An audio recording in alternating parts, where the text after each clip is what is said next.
when I look back at it and I think to myself, who do I want to be? Well, I know what society wants me to be. I know what my family wants me to be. Who do I want to be? We lose ourselves when we're in relationships, and in a good way. Sometimes it's a bad way. And then when it gets tumultuous, trials and tribulations, as adults, we don't have the right compass.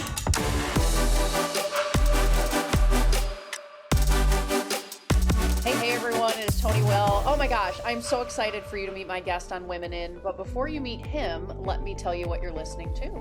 Women In is a podcast that celebrates women from all walks of life and the people who uplift them. Each episode features incredible voices from my world, sharing stories that spark inspiration, challenge the status quo, and remind us that empowering women empowers everyone.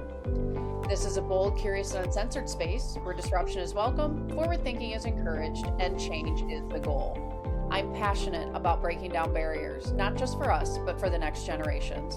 Whether our paths cross professionally or personally, these conversations matter.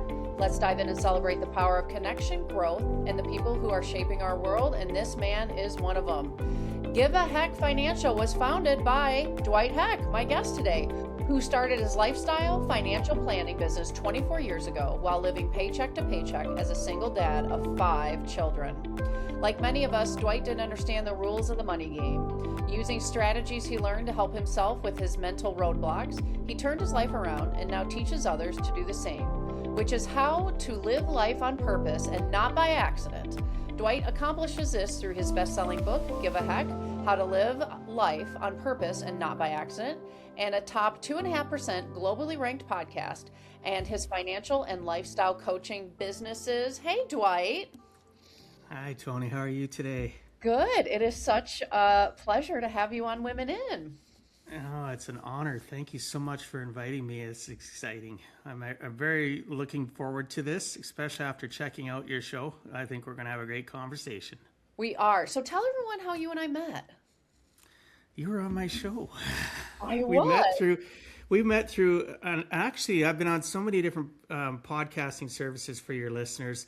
Some of them are okay. It's like throwing spaghetti at a wall, and you never know how many people you have to go through. But I find Podmatch, I'm attracted, or people are attracted to me that just fit right away. I have very little rejection, if that makes sense. So that's how we met. And I was enthralled by your requests because I get, I don't know, sometimes 40, 50 a week as of the last couple of years. It can be crazy.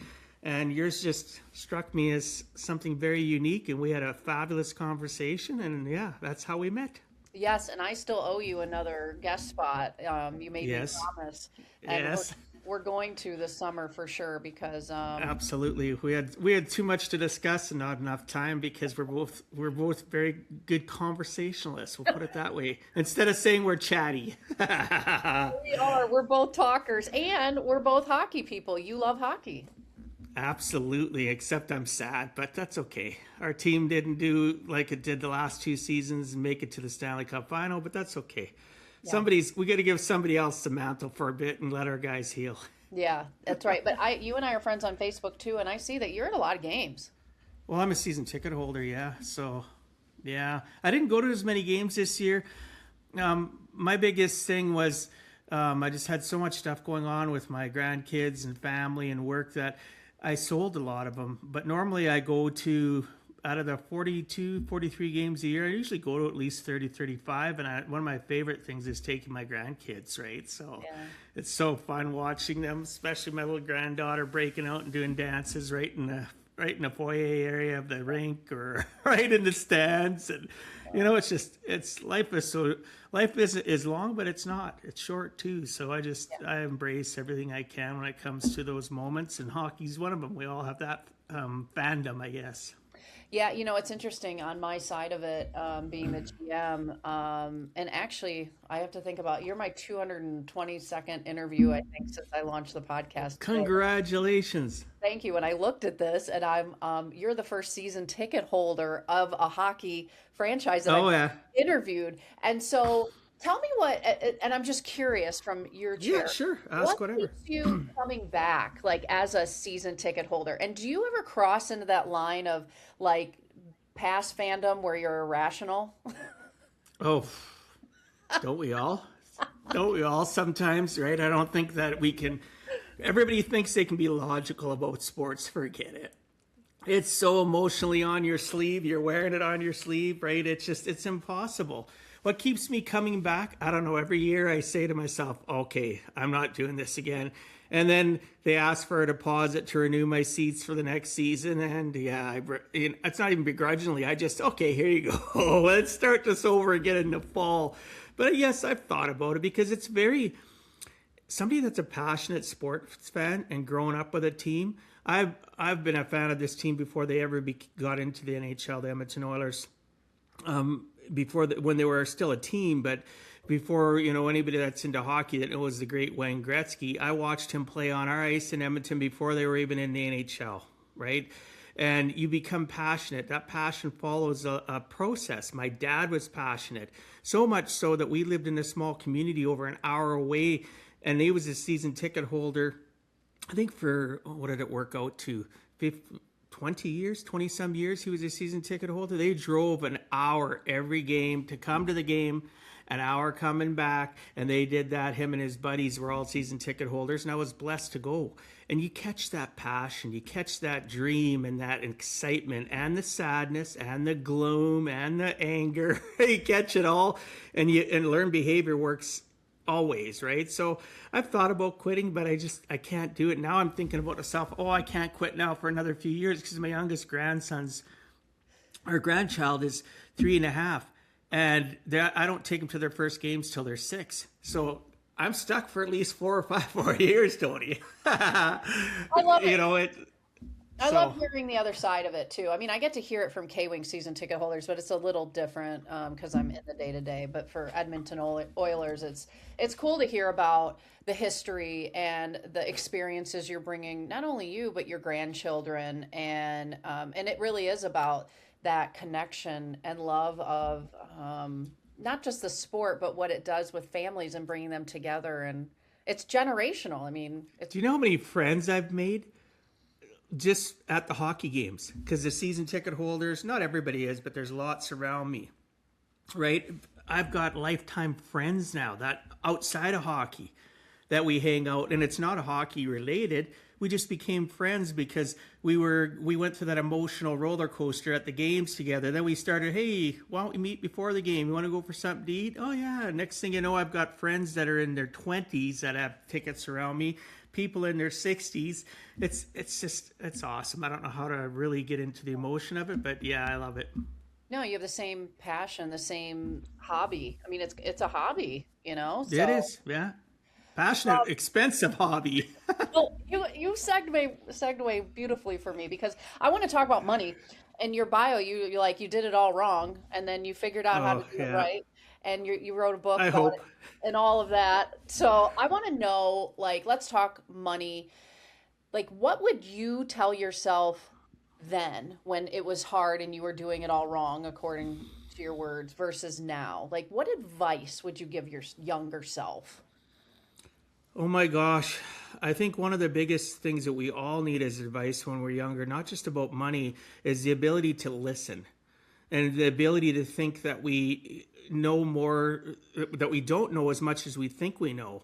Obviously our mental brain doesn't grow and develop for men and women until our mid-20s, right? So all of a sudden you think you know it all, and you are affected by all the people around you. So what you see visually is people buying things happy. You don't see the sad part of it when they're hiding behind the facade or seeing their bills. And so you don't have that knowledge. And what I would tell younger people is, you know what? Go and listen to a good podcast. Go get a good book. Go talk to somebody that will say to you, you haven't, no offense to your learned behavior from your family, but it's most likely 95, 97% wrong. And we're going to teach you that the rules of the money game are so simple. If you make $1, don't spend $1.20 unless you have to on a need. And then teaching them the differences between needs and wants. So I would tell my younger self, hey, search out everybody. You admired your father. He was very, very wealthy, very, very good businessman. But he didn't pass that part on to you. He passed all the other junk, right? So find somebody, find a mentor. But it's hard when you're young because people won't take you serious, right? Tony, let's be real. So if I could tell my younger self that, go to the library, go on the internet, and don't take the first piece of information and believe it's gospel. Go check it with somebody else too. Yeah, I love that. It's such sound advice because we believe like how our parents raised us or whoever raised us. Like that's what the truth is. But do we ever question that? And we generally don't until we get older and we learn by doing a bunch of stuff wrong.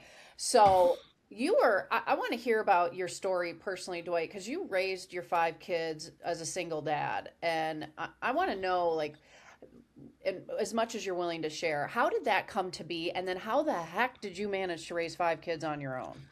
Well, see, here's the process. It could take up a complete podcast itself, but I'll generalize it. I met a person, obviously, like most of us, we got married and they had a very tumultuous childhood, right?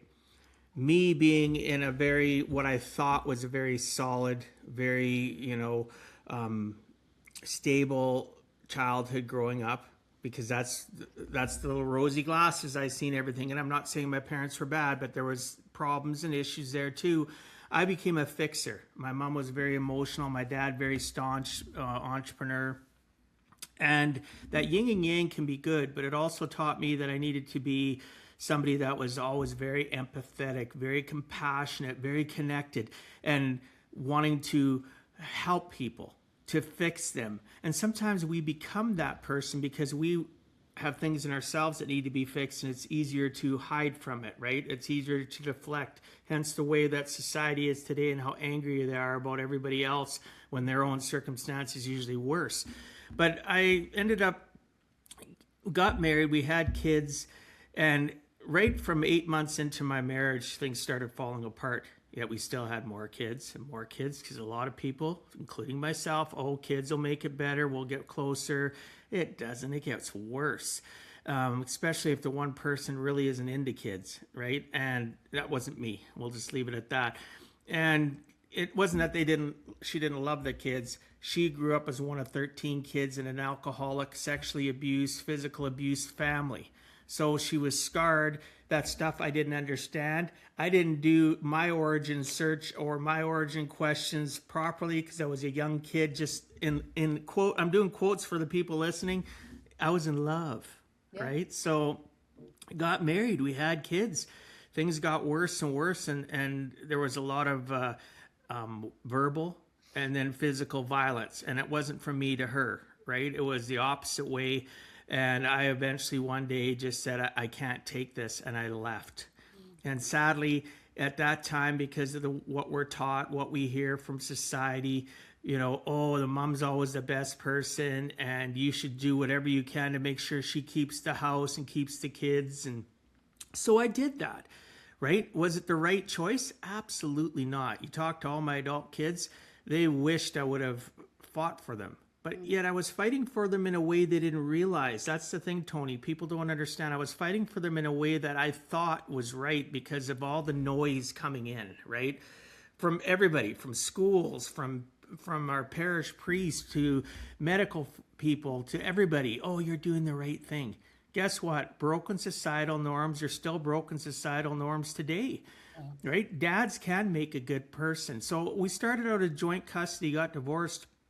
My kids were always without. I was the guy picking them up even when I didn't supposed to have them. I was the guy picking them up, taking them to extracurricular. I was the person, I swear to you, God be my witness, I'd take groceries. And we'd get to a point where if she was upset, I wouldn't even ring the doorbell. I'd just set them on the front step, right? The kids would call me and they'd be crying.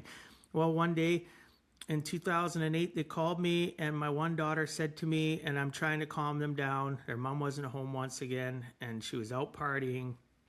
And she said to me, when do we get to make the choice of what's good for us?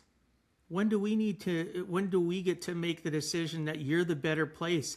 Dad, we're miserable when we're not with you, and you take care of us.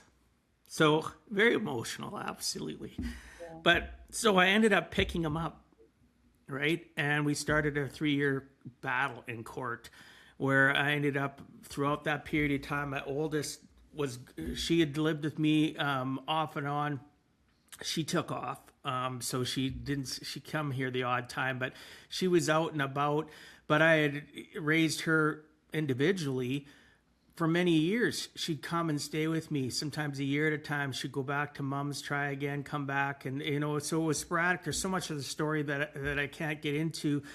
But I got full custody eventually in a very short period of time. A judge awarded me permanent custody, and then went through the battle of finalizing everything, because he said, she said, closed courtroom proceedings. That's how bad it got, because the other party would go ballistic and the judge didn't want that. So we'd have to have closed courtroom proceedings. And, it was very tumultuous, but the kids eventually, the final decree was you have permanent custody, and stripped her of her rights. So the kids, and I started to raise these children. Again, there's other details in it, but that's how I ended up getting them. And how did I manage to do it?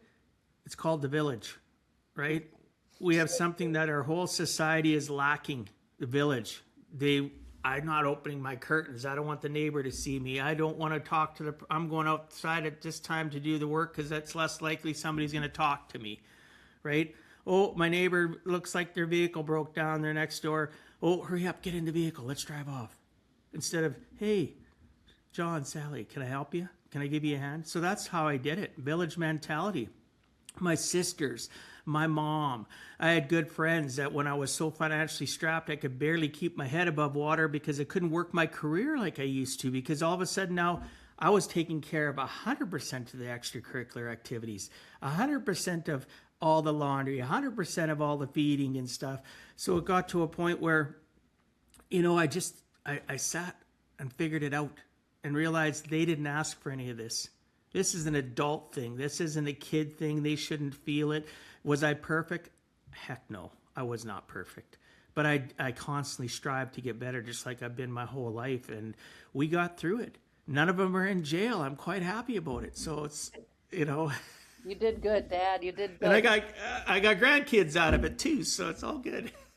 Well, so you bring up something that is, I want to, first off, thank you for being vulnerable and sharing that, because I had no idea what the story was, and I never know what we're going to walk into. But you bring up something that I think is really important to talk about. When we talk about abuse, it's not always a man to a woman. It can be women to men, verbal and physical. And so I like to highlight that, and the fact that you brought that up and are willing to share that so openly, because Sure.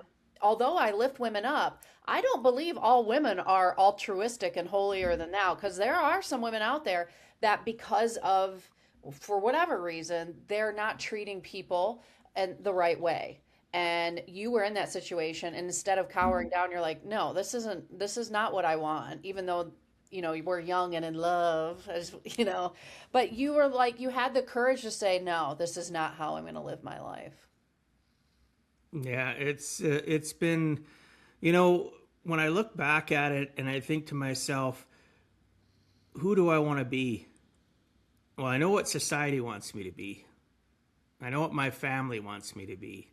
Who do I want to be? We lose ourselves when we're in relationships, and in a good way. Sometimes it's a bad way. And then when it gets tumultuous, trials and tribulations, as adults, we don't have the right compass. We don't have the right direction and focus. And, my kids deserved the best of me. I deserved the best of me. It was not easy, Tony. It was, how many nights I laid in bed in quiet desperation and literally physically cried because I was told I was not enough. Yeah.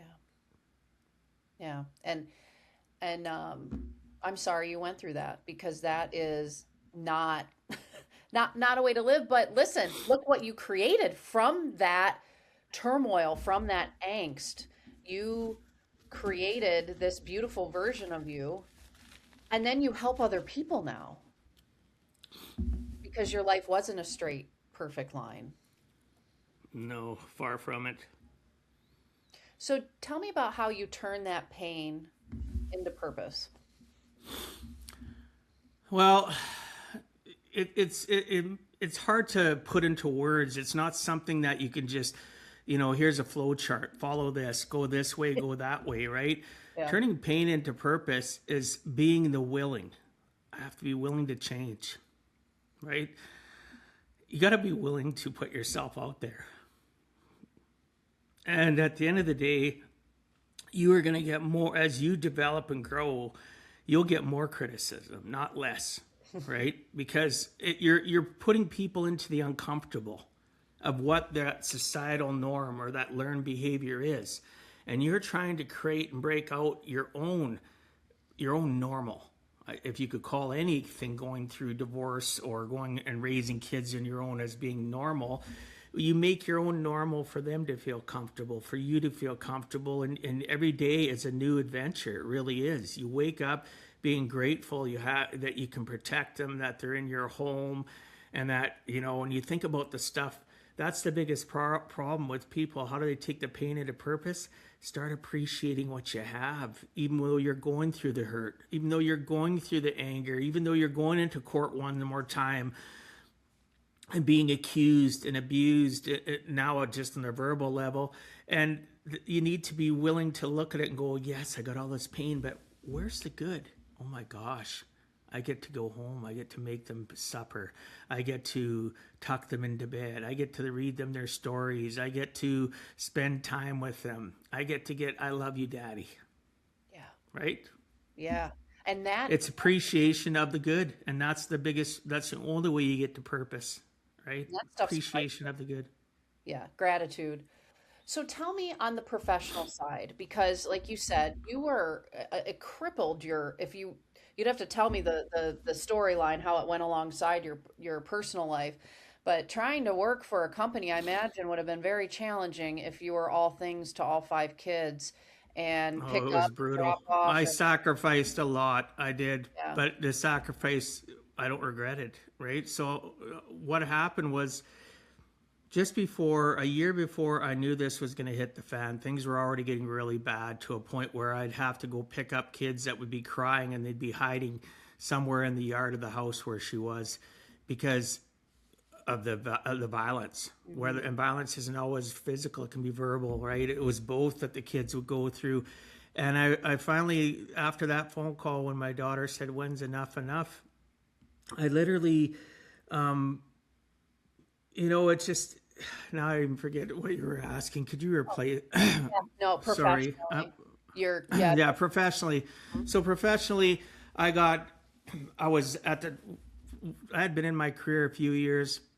I was still learning the process. It's not like I woke up one day and I was the consummate professional and teaching people how to live life on purpose, not by accident. I was still figuring it out and adjusting accordingly, right?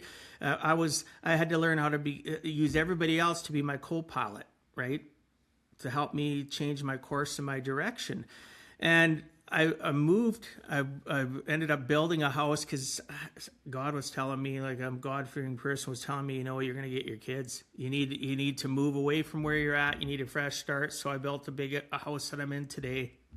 And literally, my professional life, I had to decide what was more important for me. Everybody says, oh, everything works its way out. Just make more money, make more money. Money does not have a personality. Money will not cuddle you at night. Money will not make you feel better temporarily, maybe with a dopamine hit buying something, but it doesn't take away your pain. And people say, well, I'd like to sure try having money to see how I feel.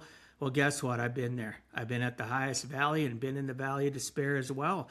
So I ended up having to sacrifice an opportunity to take, because I was independent in my industry, working inside of an office with other agents. I had been given an opportunity that most people would have just thrown their family aside and said, oh, well, it'll all work out in the end. I'll be able to buy them this and buy them that. I'll make up for all the pain and suffering. No, money won't make up the pain and suffering. I gave up an opportunity for friends that did take that opportunity, that on average make $4 to $5 million a year. I walked away from it. Why? Because my kids didn't deserve it. Not the money. They didn't deserve the lack of presence, the lack of emotional connection, the amount of support. Right. And so talk about then what you did, what you pivoted to.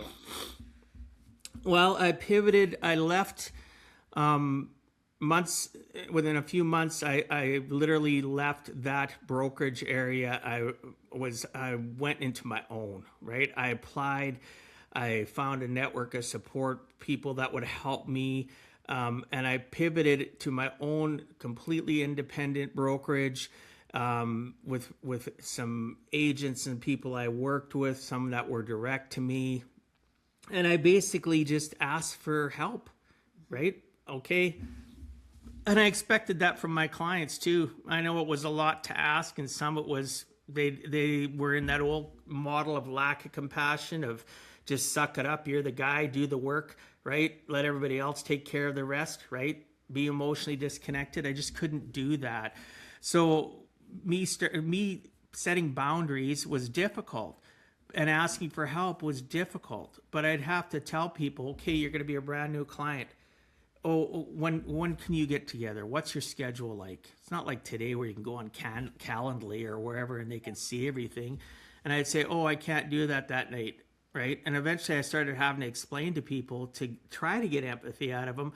My one daughter has this, the other daughter has that, and I'm their only person. I'm their person. I'm their, what they call me today. They tell everybody that I was their rock and still am. I was the guy taking them everywhere. So how could I do that appointment? And I couldn't blame my clients, because I didn't want to be that bank person that forced, or traditional financial person that forced them to leave their job, their 9 to 5, to go to appointments, which are still prevalent today. I still hear that a lot. People appreciate my flexibility.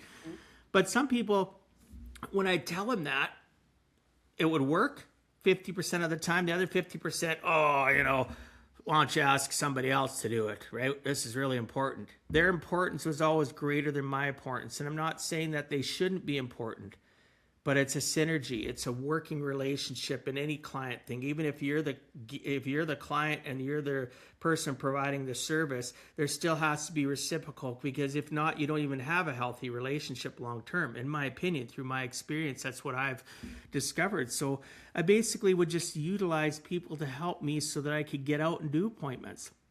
Hey, sister, what are you up to? As the kids got a little bit older, they're into their teens.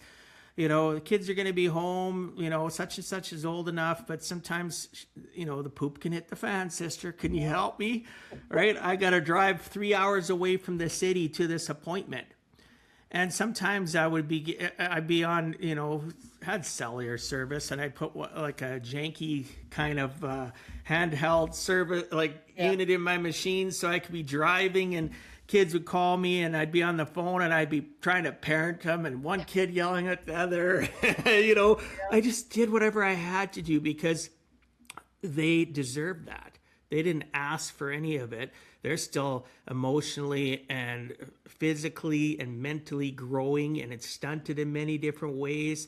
So I reached out to people, and it was one of the most difficult things. Like, I was the dad. Remember, 4 daughters and a son.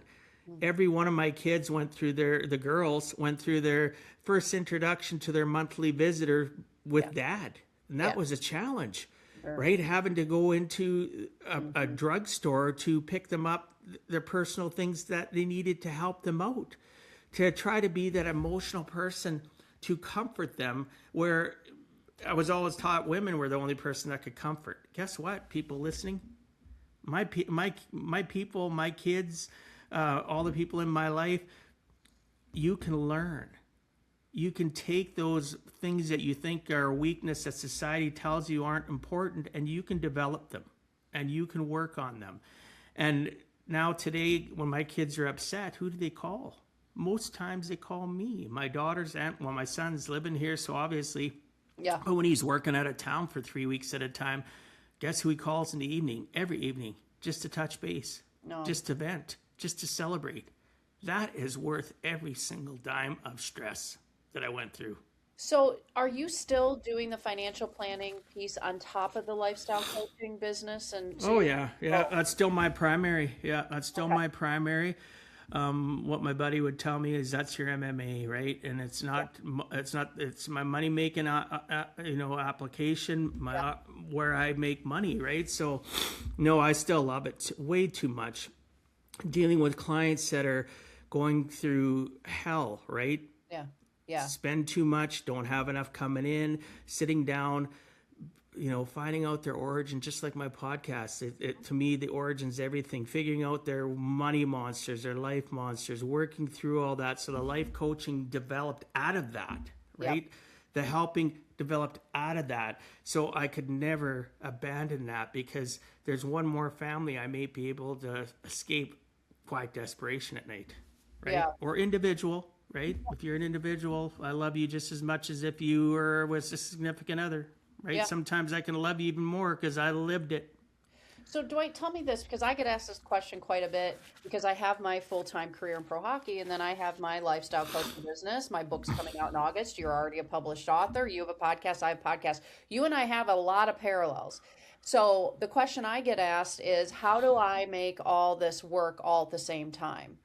And, by having my day job and then all these other passion projects and side businesses. What's your answer to that question?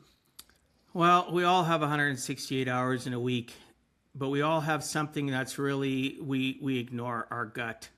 What makes you feel warm and fuzzy? Like I get that warm and fuzzy up here, like that passion project. And what doesn't give you the warm and fuzzies is now I look at the 160 hours in a week. I look at the fact I have family. I look at the fact I want some personal, and I believe in core values, right? I really do. And those core values will help me look at all those things. So my money making, my passion, which could make money someday. Maybe it'll never make money. Maybe I don't really care. Like my podcast is just it's not an MMA for me. It's a passion. Yeah. I love bringing in the guest lectures, the guest professors to educate me and my listeners, mostly me, because, I get to pick who comes on. So obviously there's something I'm passionate about, right? So that's what I looked at it and I thought, how are things making me feel? Okay, this I really like doing. This one I like doing, but I can take some time out of there. I'm going to give a little bit more to this. How do the kids make me feel? Right? This is when they were growing up, and now even as adults. Last week, I could have done some stuff Thursday evening. Guess what? I didn't do it because my priority was to go watch my grandson play soccer. Right? So it was a warm and fuzzy. It was my gut. What's more of a priority for me? So you can have multiple things on your plate. When they start to overflow, it's because you don't know how to control the fact of looking at each thing and saying, this is more of a priority. How does it make me feel? Doesn't mean that this isn't something I'm still going to work on, but this is going to de-escalate because the warm and fuzzy's there, but it's not like a supernova warm and fuzzy like doing the other thing. So I wish I had an exact answer for you, but I just use my gut. I really do, in my chest, and my indicators, my triggers, right, to know what is more of a priority. And so I don't burn myself out. Yeah. Right. Well, and exactly. The podcast is a perfect example. I consider it a hobby. I love it. It's also a form of networking. I have met the coolest people from podcasting, and I love that. Like, we just happen to get to know each other while we're recording it. And I think there's a lot of trust that is built in a very short period of time when you get people coming on there podcasting for the right reasons and wanting to be guests. Not that there's wrong reasons, but some of us are selling more than others, so pitch slapping is terrible on podcasts. Yeah, those that are listening, if you have a podcast, don't let people pitch slap on your show. You don't pitch slap either. Allow people to introduce what they're going on. Have that general, unique, calm conversation about it. You're still getting your message out. But without that front end, without getting to know Tony, why would anybody want to go buy her book? Why would anybody want to listen to her podcast? Why would anybody care about Tony if it's just like, hey, Tony, tell me this, blah, blah, blah. Oh, it's nice. Thanks for coming on, Tony. See you never. I know. People buy, listen, everyone needs to hear this. Sales 101. People buy from who they know, like, and trust. And that's what Dwight's talking about. Like, we're just, you get to know the person. It's not Dwight, the financial planner and the money advisor and the lifestyle coach and the author. Like, you are all those identities, but you're actually a human being first. So Thank you. Appreciate that. let's pivot and talk about women for a minute, because you've mentioned Sure. several as we've been talking for the last half hour or more. But you have your sisters, your mom, your four daughters. Who are the women that had a hand in making you the man that sits before me today? I'd say first and foremost was my mother, in a good way. Was there a little bit too much on the opposite way? Yes, right? Because it didn't have, when you have a yin and yang, you have somebody that's around a lot. Well, my dad was a workaholic. Love him to pieces, still alive, both my mom and dad. Actually seen them yesterday. I went and drove and seen them in their hometown. Went to church with them, hung out for the day. It was awesome. But anyway, as a side note, my mom, she would be the person that, because I had such severe health issues. I had such severe allergies and asthma. I got diagnosed when I was very young at 13 with degenerative spine disease called scoliosis. So she sheltered me a lot, sometimes too much, but she taught me what empathy was. She taught me what it was to be that parent when I knew I didn't have enough food, to when the kids would say, "Hey, Dad, you didn't take very much, or Dad, there's extra here," and I'd be, "Oh no, I'm full," when really I wasn't. She taught me that, and good, bad, or indifferent, she taught me to be that person to support. And was there a gauge? No, I took it too far sometimes, in the sense of people pleasing, being the fixer, and then being a male on top of that, and the identity that society slaps on you. So she was my biggest influencer, where my sisters were too. I have a couple aunts that were really good too. But I'd say my rock, my foundation, even today, talking to her yesterday, is still my mom. Oh, and what's your mom's name, Dwight? Audrey. Audrey. Yeah. And how old are you? Audrey. 85. My mom turned 85 in April. My dad turned 85 in January. They're both still living in the house that I grew up in a small community. It's now 18,000 people. It's a farming community an hour outside of Edmonton, where I live. And yeah, they're obviously slowing down, Yeah. but they're still both active. They still participate lots in the community. My dad still volunteers. My mom does volunteers at the hospital still. I grew up with that. Yeah. Right? Always helping others. Well, and you can see that today and how you operate your life. Tell me about how you lift women up. How do I lift women up? Opening my mouth and removing all doubt. Actually talking about them and talking about their greatness, and saying, and I'm not trying to offend anybody listening, but we have weeks of, we celebrate this group for a week, or we have this group for a month that are celebrated. And I'll literally tell people, when are we going to have a month or a year of celebration of, I don't care about celebrating, like some people celebrate whatever for a year. What about celebrating women? What about finally lifting them up to the level that they've always deserved? Not finally deserved, always deserved. So how do I uplift women? I open my mouth and remove all doubt. I have those tough conversations, even with older people such as my parents, that believe it's certain, and it doesn't make my parents or anybody's parents, in the centurion or in the baby boomer era wrong. It means that they have a process and they're stuck in that process. So you have the conversations, you learn how to manipulate in a good way, change, but you don't back down from it. And then you also know, this has developed over years, especially with 4 daughters, the way that people would treat my daughters. Man, I'm fierce. I'm like that. I just come out swinging, metaphorically, like, I'm telling you, don't mess with my daughters. And I still today, I see how they get segregated, see how they get paid less. That still happens, just like in the US, it happens in Canada. So how do I support women? I listen and I talk when I need to. But sometimes I just need to listen, and then I take all that information, especially with all the amazing women I've had on my show, because I'm episode 297 now, I believe. Awesome. That's what I record. Or 298. I'm getting darn close. I think this week I'll record my last couple. But, it's just about if you believe in something, sitting back and being that person, oh, I don't need to do anything about it, it'll fix itself, everybody else will fix it. No, that's a wrong attitude about anything. I don't care what it is. And especially with women, I just talk about the fact. I tell them, I'm a person that wants the best for you. How can I help you? And honestly, some of my best friends, and even my buddies, the guys that listen to my show, they know that I've told them some of my best friends are not men. They're women. Yeah. And they're a lot younger than me. One of my closest female friends, and we talk all the time. We go for coffee. I also employ her services. I won't say what they are, for my business, and another one for just in regards to my house. They're in their 40s, early 40s. One's 40, I think she's 41. The other one's 44, right? I'm going to be 59 in a few months, right? So why is that? Because they tell me I listen. Yes. I listen. And then I ask, do you want me to give you advice today, or do you just want me to listen? Or do you want the option to ask for advice anyway?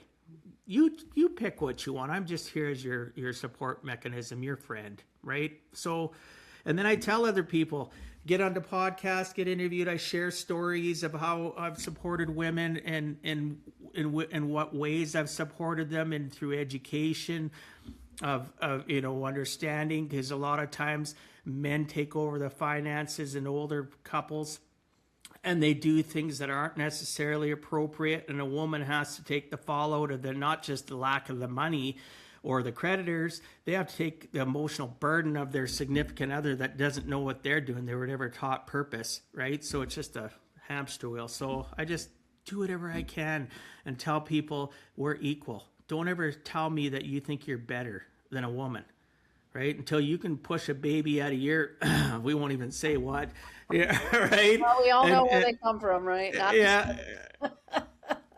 So, Dwight, 2 more questions. Sure. One, tell us, give me the elevator pitch or summary of your book, or my audience. Tell everyone about your book and really what they'll get when they read it. Well, my book is like my whole existence. And what I mean by that is I treat my business that way too. I coach that way. I approach conversations that way. My book starts out with my origin, right? The introductory talks about the loss of my granddaughter and how it triggered me. Sorry.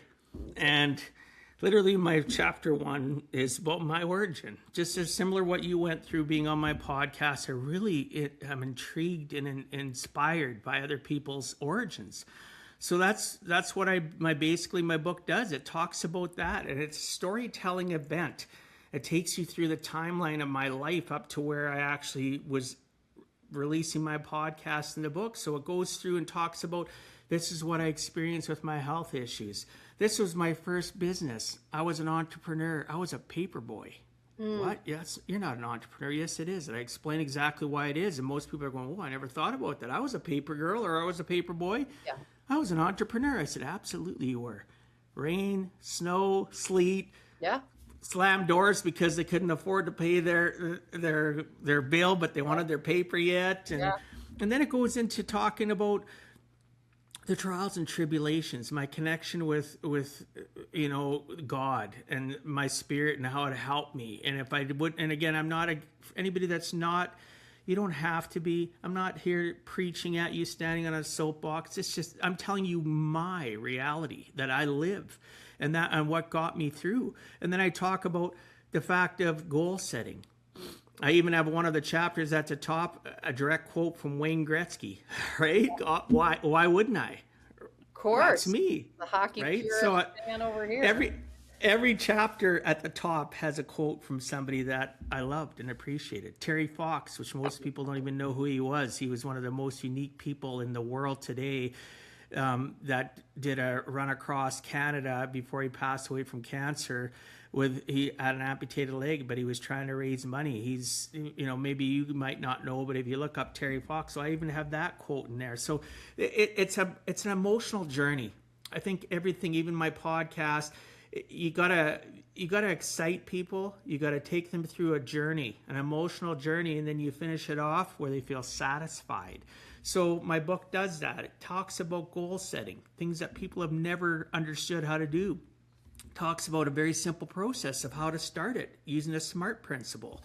And then it goes, which is so unique, but so underheard or not understood. Right. And then it talks about the simplicity of why budgeting made it so I could live on purpose, right? It just talks about things like that. It's just a genuine me.